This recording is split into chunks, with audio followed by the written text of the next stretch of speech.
Hello everyone, this is your co-op teacher Larry. So today's lesson will be on labor unions.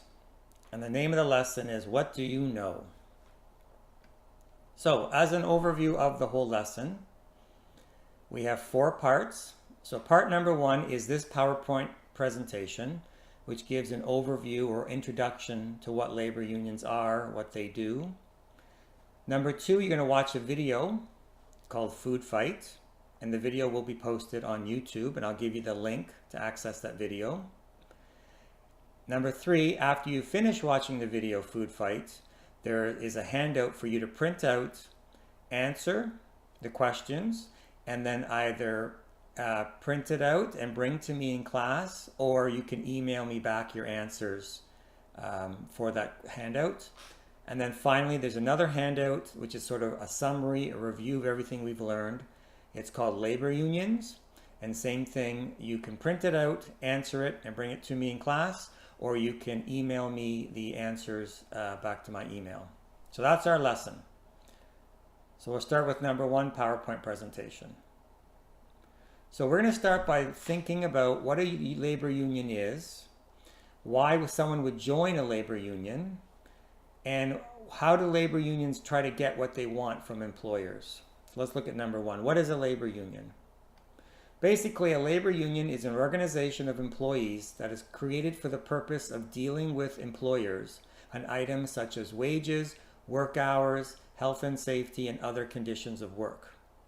So the labor union negotiates on behalf of all its members to improve working conditions and earn more rewards for workers. And those rewards are, like I said, wages, hours of work, vacation pay, those sort of things. Why would someone join a labor union? Well, primarily because if you join a union, and there are a lot of you, you have more power than if you're alone and you're trying to negotiate with the employer or the managers. So the strength in numbers makes it a better chance that you will get better pay, better working conditions, and a safer workplace. So how do labor unions try to get what they want from the employers? Well, primarily they join together and then they bargain directly with the employers for pay and benefits. And if the workers are not happy with what the employers are offering them, they can stop working. And this stops the company from making and producing its goods and services. So this puts pressure on the company to negotiate and to reach an agreement with the workers. It's just balancing the power between the workers and the owners. So in summary, labor union is a group of workers coming together, and they do this because they want to get higher wages, safer working conditions. They want to stop the employer from treating individual workers poorly. And what's really interested to unions is wages, work rules, complaint procedures. So if you're upset with your manager, how do you resolve that complaint? Rules governing how people get hired, how people get fired, how people get promoted. Benefits like dental, prescription drugs, and finally safe workplaces. Here is a short video on the history of unions in North America.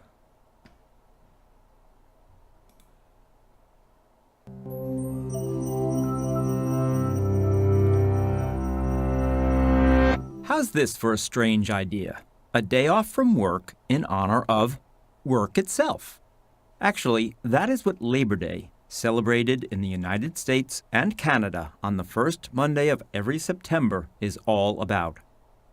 The first American Labor Day was celebrated in New York City on September 5, 1882, as thousands of workers and their families came to Union Square for a day in the park. It was not a national holiday, but had been organized by a union to honor workers and their hard efforts with a rare day of rest halfway between July 4th and Thanksgiving. There were picnics and a parade, but there were also protests.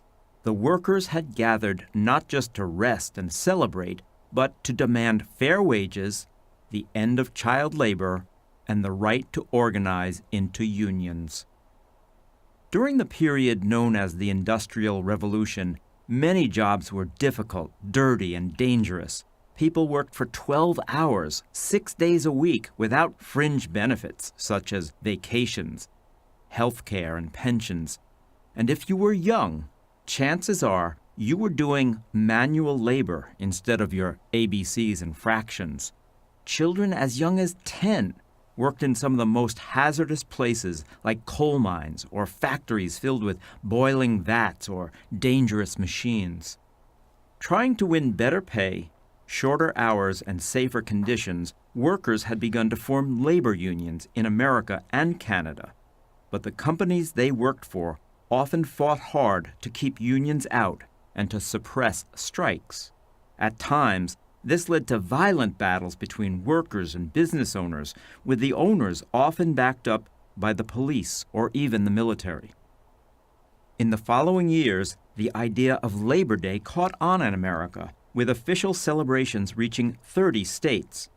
But then came the violent Haymarket Square riot of 1886, which led to the deaths of several policemen and workers in Chicago and the execution of 4 union leaders.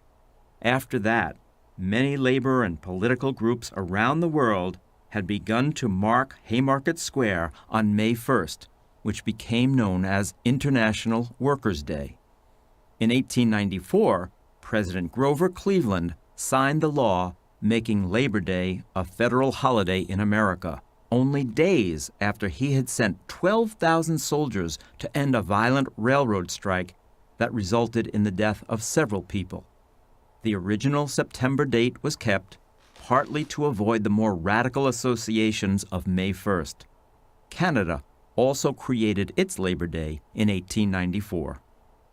But in spite of this new holiday, it would be a long time before the changes that workers wanted became a reality. In 1938, during the Great Depression that left millions without jobs, President Franklin D. Roosevelt signed a law calling for an 8-hour workday, a 5-day work week, and an end to child labor, some of the first federal protections for American workers. As America and Canada celebrate Labor Day, most of the two countries' children enjoy a day off from school.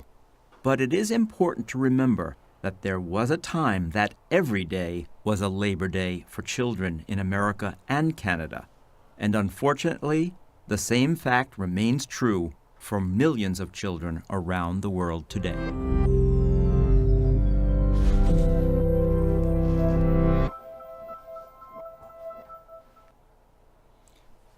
So that gives you a little overview of the history of unions in North America. And I think the key takeaway there is that there was a time, 100 years ago or so, when workers were not being treated very well by companies in North America. And there was child labor.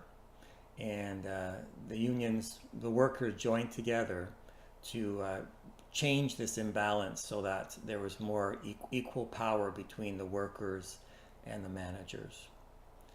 Okay, who belongs to a union? So for each of the following slides, I want you to guess or tell me who is unionized and who is not unionized, and this is in Canada. So the first slide is me, your co-op teacher. Am I part of a union?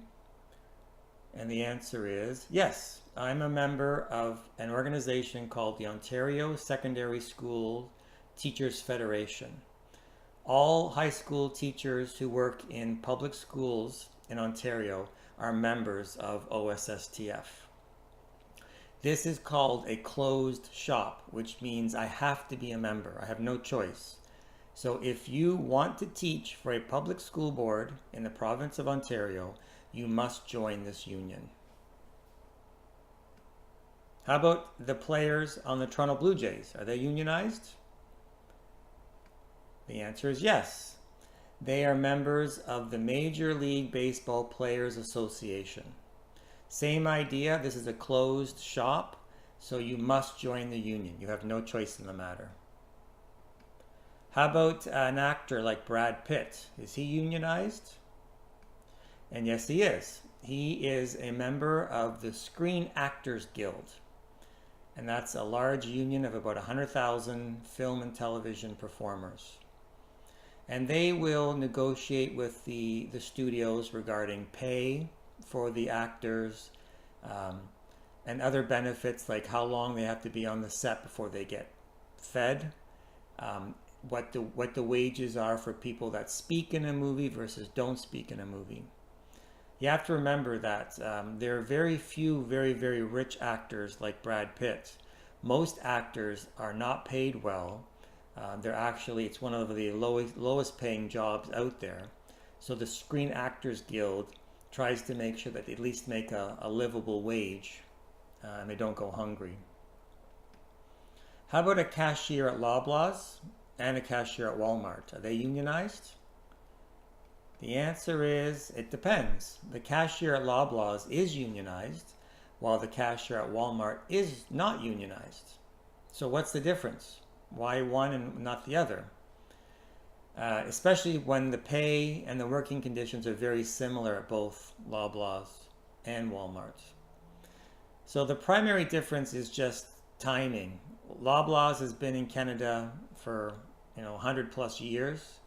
Walmart is relatively new. It's probably about 25 years that it's been in Canada. So Loblaws started at a time when joining a union was more popular, it was more common.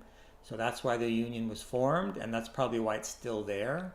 While Walmart came to Canada later when joining unions was not as popular, and it just never picked up in popularity. Another reason is that Walmart has tried to dissuade people from joining the union in Canada. And in fact, there was one store in Quebec that did vote to unionize, and then within a year or so, Walmart closed the store and then opened up another location, nearby. And people thought that was what you call union busting. They closed the store because of the union. They argued they closed the store because they had wanted to build a bigger store with groceries, the ones you see now. And the old store was a smaller store. So it's sort of, how do you know who's telling the truth? It did meet their needs of not having a union, but it also was common that they were building these new stores at the same time. In any results, the new store does not have a union. How about a Ontario auto worker? So the people that build the cars and trucks that we drive, are they unionized? And the answer is, once again, it depends. So if you are the old American companies, Ford, GM, and Chrysler, they're all unionized. But if you work for Toyota or Honda in North America, you're not unionized. So why? Why have unions not started at Toyota and Honda? Part of the reason is the history that I mentioned with Loblaws and Walmart.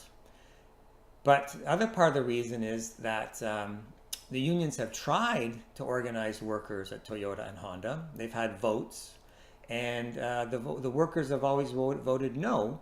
And the main reason, I think, is that Toyota and Honda offer the same pay and the same benefits as GM, Ford, and Chrysler. So the workers think, well, why should we unionize? Because there are costs involved in unionizing. You have to pay union dues. And secondly, Toyota and Honda have a history of making the workers feel like they belong to the company, listening to the workers. And that's maybe one reason why the workers don't feel they need a union, because they feel comfortable with managers and they feel like they are valued as employees. That wasn't always the case with GM, Ford, and Chrysler.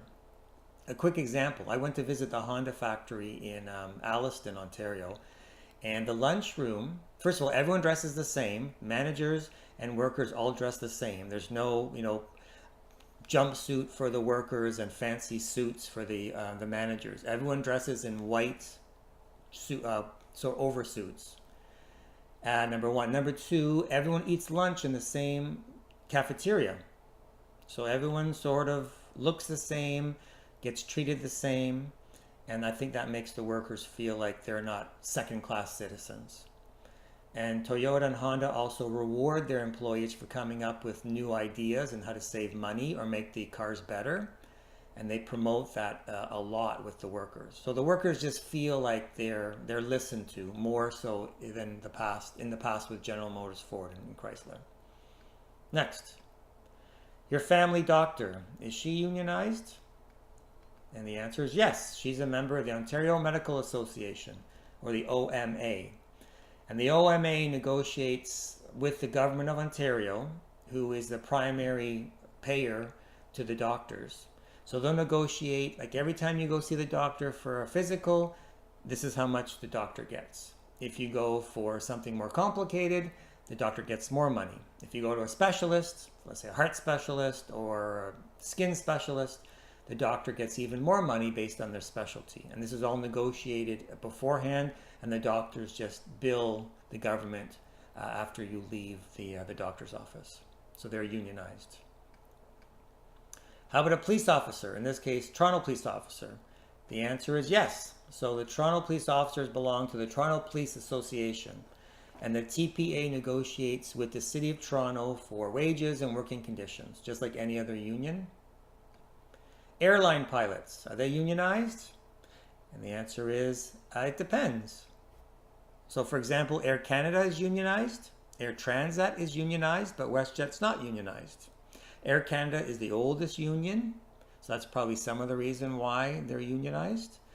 WestJet is relatively new, and they are based out in Alberta, and Alberta is typically less unionized than Ontario and Quebec, and Air Canada and Air Transat are both headquartered in Quebec.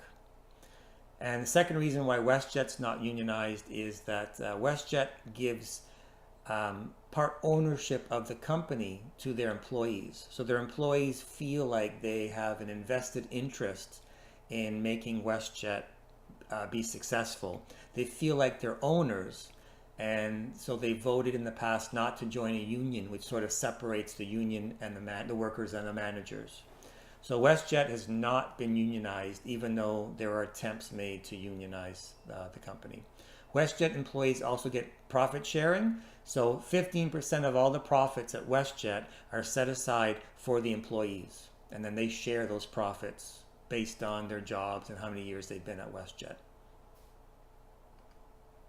Okay, union terminology. So let's see if we can answer the following questions just to see what you know about unions, the actual vocabulary of unions.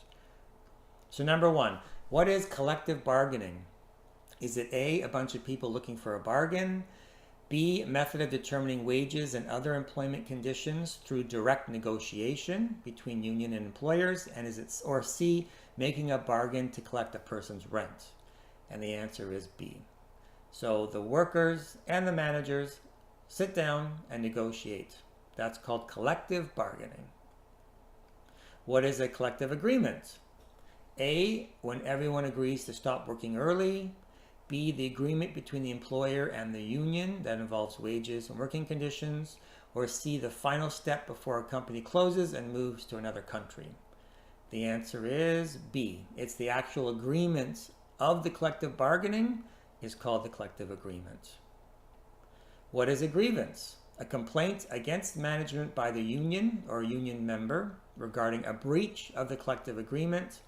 Someone who complains a lot, what you go through when your pet hamster dies. The answer is A, a complaint against the management by a union or union member.